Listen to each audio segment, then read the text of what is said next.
1481 yılında çağ açıp çağ kapatan Fatih Sultan Mehmet, Roma'yı fethetme hayallerini gerçekleştiremeden şüpheli bir şekilde hayata veda etti. Arkasında bıraktığı imparatorluk artık dünyanın en büyük güçlerinden biriydi. Ancak Fatih Kanunnamesi'nde nizam-ı alem için meşru kıldığı kardeş katli kendi oğullarının trajik kaderini hazırlamıştı.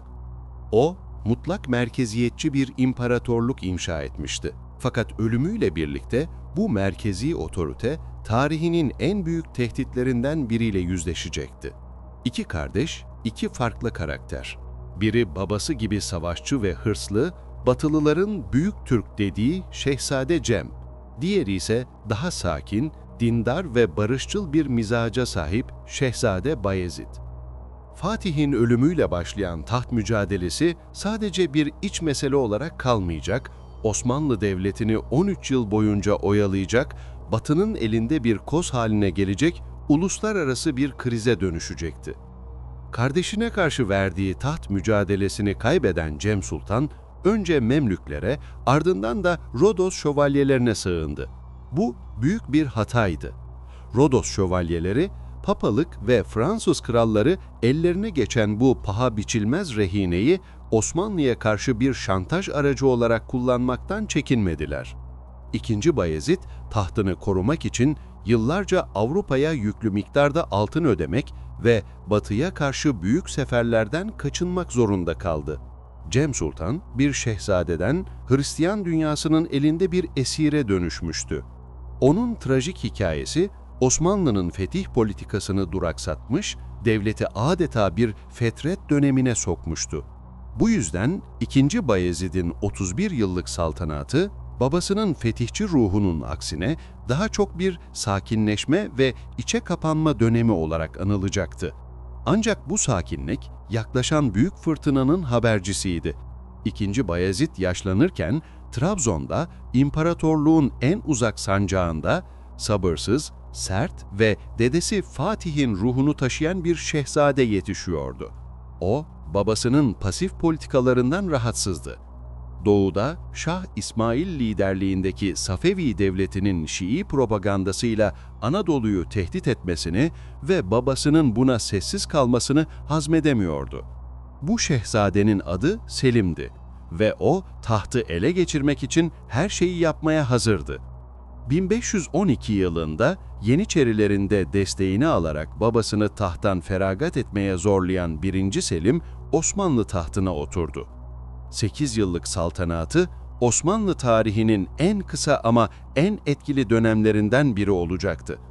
Babasının 31 yılda yapamadığını o 8 yıla sığdıracaktı. Tarih ona sert mizacından dolayı Yavuz diyecekti. Yavuz Sultan Selim'in hedefi netti. Batıdaki duraksamanın aksine yüzünü doğuya dönmek ve İslam dünyasındaki iki büyük rakibi Safeviler ve Memlükleri ortadan kaldırmak. İlk hedefi Anadolu'da Şii propagandası yaparak Osmanlı'yı içeriden tehdit eden Şah İsmail'di. 1514 yılında 200 bin kişilik dev bir orduyla doğuya yürüdü. Çaldıran Ovası'nda iki Türk hükümdarının ordusu karşı karşıya geldi. Şah İsmail'in fanatik süvarilerine karşı Yavuz'un teknolojik üstünlüğü yani ateşli silahları ve topları vardı. Savaş mutlak bir Osmanlı zaferiyle sonuçlandı. Safevi tehlikesi uzun bir süre için bertaraf edilmiş, Doğu Anadolu tamamen Osmanlı hakimiyetine girmişti. Yavuz bu zaferle yetinmedi. Gözü asıl büyük ödüldeydi. Mısır ve kutsal toprakların hakimi olan Memlük Sultanlığı. 1516 yılında Mısır'a gidiyorum demeden Suriye üzerine yürüdü. Mercidabık Ovası'nda yaşlı Memlük Sultanı Kansu Gavri'nin ordusunu top ve tüfek ateşiyle darmadağın etti. Suriye ve Filistin kapıları Osmanlı'ya açılmıştı. Durmadı. Ordusunu Sina çölünden tarihte çok az komutanın cüret edebileceği bir hızla geçirerek Mısır'a dayandı. 1517 yılında Kahire yakınlarındaki Rıddaniye Savaşı'nda son Memlük direnişini de kırarak bu köklü devlete son verdi. Bu zafer sadece bir toprak fethi değildi. Bu, tarihin akışını değiştiren bir olaydı. Mısır'ın fethiyle birlikte İslam dünyasının iki kutsal şehri Mekke ve Medine Osmanlı himayesine giriyordu. Son Abbasi halifesi 3. Mütevekkil'den halifelik unvanını devralan Yavuz Sultan Selim, artık sadece bir sultan değil, aynı zamanda tüm Sünni İslam dünyasının lideri, yani Hadimül Haremeyn-i Şerifeyn, yani iki kutsal haremin hizmetkarıydı. Peygambere ait kutsal emanetler Topkapı Sarayı'na getirildi. Hilafet artık Osmanlı soyundaydı. Osmanlı, bir cihan imparatorluğu olmanın yanı sıra bir hilafet merkezi haline gelmişti. Yavuz 8 yıllık saltanatında imparatorluğun topraklarını 2,5 katına çıkarmış, hazineyi ağzına kadar altınla doldurmuştu. Ama kader ona daha fazlasını yapma imkanı vermedi. 1520 yılında batıya büyük bir sefere hazırlanırken o da babası ve dedesi gibi aniden vefat etti. Ardında bıraktığı imparatorluk artık gücünün mutlak zirvesine ulaşmaya hazırdı ve taht onun tek oğlu olan tarihin en görkemli hükümdarlarından birine kalıyordu: Süleyman. Yavuz'un demir yumruğuyla doğuyu güvence altına almasının ardından oğlu Süleyman, babasının aksine yüzünü tamamen batıya döndü. O tahta çıktığında 26 yaşındaydı ve babasından devraldığı muazzam güç ve zenginlikle dedesi Fatih'in batıdaki hayallerini gerçekleştirmeye hazırdı.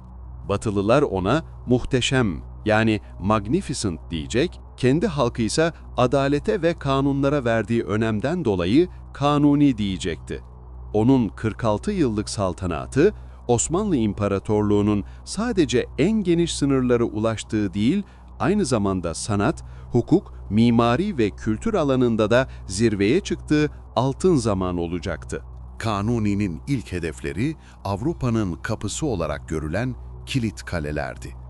1521 yılında Fatih'in bile alamadığı Belgrad'ı fethetti. Bu, Orta Avrupa'nın kapılarını Osmanlı'ya açan bir anahtardı.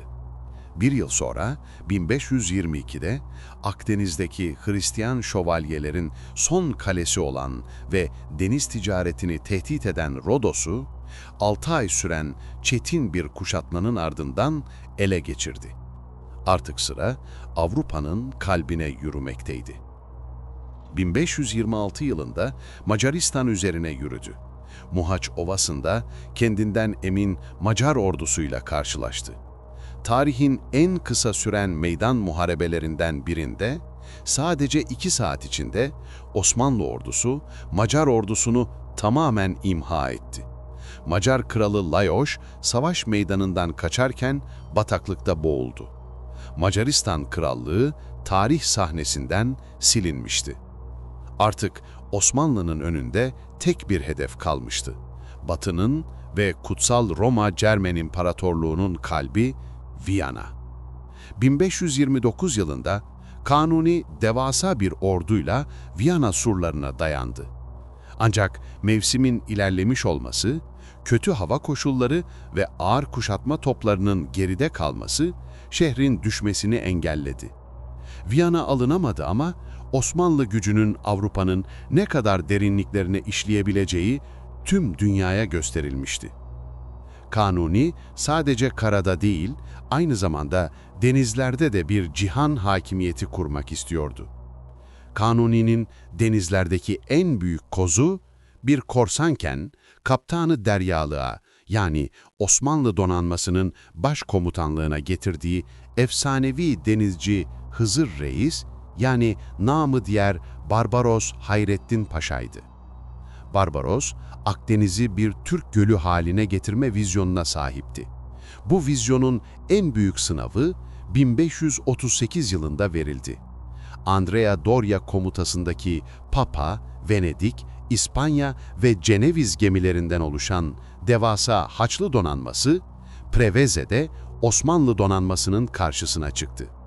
Sayıca ve gemi bakımından çok daha zayıf olmasına rağmen, Barbaros'un askeri dehası ve taktikleri Haçlı donanmasını ezici bir yenilgiye uğrattı. Preveze deniz zaferi, Mohaç'ın denizlerdeki karşılığıydı. Bu zaferle birlikte Akdeniz'deki üstünlük kesin olarak Osmanlı Devleti'ne geçti. İmparatorluğun gücü artık Viyana kapılarından Cebeli Tarık Boğazı'na, Hint Okyanusu'ndan Yemen'e kadar uzanıyordu. Ancak Kanuni'nin muhteşem ünvanını alması sadece askeri zaferlerinden kaynaklanmıyordu. İmparatorluk, Kanuni döneminde sadece topraklarını değil, ruhunu da inşa ediyordu. Bu dönemin en büyük mimarı hiç şüphesiz dehasıyla imparatorluğun silüetini sonsuza dek değiştiren Mimar Sinan'dı. Şehzade Camii'ni çıraklık, Süleymaniye Camii'ni kalfalık ve Edirne'deki Selimiye Camii'ni ustalık eseri olarak tanımlayan Sinan, sadece camiler değil, köprüler, hanlar, hamamlar ve su kemerleri inşa ederek imparatorluğun dört bir yanını medeniyetle donattı. Kanuni'nin asıl mirası ise adından da anlaşılacağı gibi hukuk alanında yaptığı düzenlemelerdi. Fatih'in başlattığı kanunlaştırma hareketini zirveye taşıdı. Şeyhülislam Ebu Suud Efendi gibi büyük hukukçularla çalışarak hem şer'i hukuku hem de örfi hukuku bir araya getiren, imparatorluğun yüzlerce yıl kullanacağı detaylı kanunnameler hazırlattı. Bu kanunlar, vergi sisteminden ordu düzenine, toprağın idaresinden halkın günlük yaşamına kadar her alanı kapsıyordu. Devlet teşkilatı, onun döneminde mükemmelleşmiş, bürokrasi en işler hale gelmişti. 46 yıl süren muhteşem bir saltanat. Kanuni Sultan Süleyman 72 yaşında, son kez ordusunun başında, Macaristan'daki Zigetvar Kalesi'nin fethi sırasında 1566 yılında vefat etti. O, arkasında sınırları 3 kıtaya yayılan dünyanın en güçlü ve en organize devletini bırakmıştı. İmparatorluk onunla birlikte mutlak zirvesine ulaşmıştı. Ancak her zirvenin de bir inişi vardır. Kanuni, imparatorluğu zirveye taşımıştı. Ancak aynı zamanda onun ölümünden sonra başlayacak olan duraklamanın ilk tohumları da onun döneminde atılmıştı. Oğulları arasındaki taht kavgaları, Hürrem Sultan'ın saraydaki etkisi ve devlet yönetiminde başlayan küçük yozlaşmalar, yaklaşan fırtınanın ilk habercileriydi. Muhteşem Süleyman ölmüştü. Peki ondan sonra gelenler bu muhteşem mirası koruyabilecek miydi? Yoksa imparatorluk ulaştığı bu baş döndürücü zirveden yavaş yavaş inişe mi geçecekti?